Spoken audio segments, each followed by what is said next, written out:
One of the highlights of 1 Corinthians chapter 6 is when Paul shares about our bodies and how special they are. Here's some background. There are reports of sexual immorality in the Corinthian church, and Paul is exhorting his readers to flee from sexual immorality.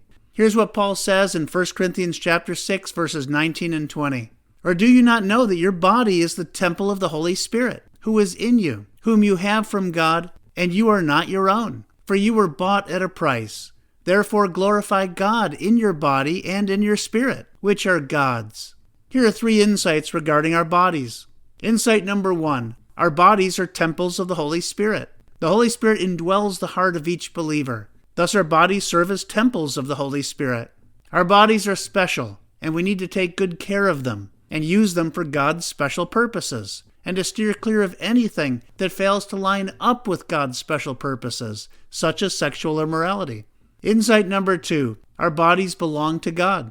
We are not our own. We were bought at a price. Jesus shed his blood as payment for our sin. In the process, he has purchased us. Thus our bodies belong to God, and what we do with our bodies needs to be in line with his purposes for us. We're accountable to God regarding how we use our bodies.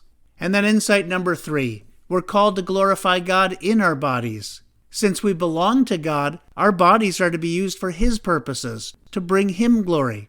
Our bodies have not been made for sexual immorality or for any other worthless purpose. Rather, they've been made to fulfill God's purposes. Thus, we're called to be faithful to our spouse, and we're called to take care of our bodies, and we're called to steer clear of anything that harms our bodies and anything that grieves the indwelling Holy Spirit. In reflection, do you and I see our bodies as belonging to God? Are we purposing to use our bodies for his purposes? Are we being faithful to our spouse or future spouse? Are we taking good care of our bodies, being good stewards of them?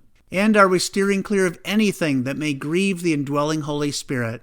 May God be glorified in our bodies as we yield them afresh to God to be used for his purposes. Thanks for listening.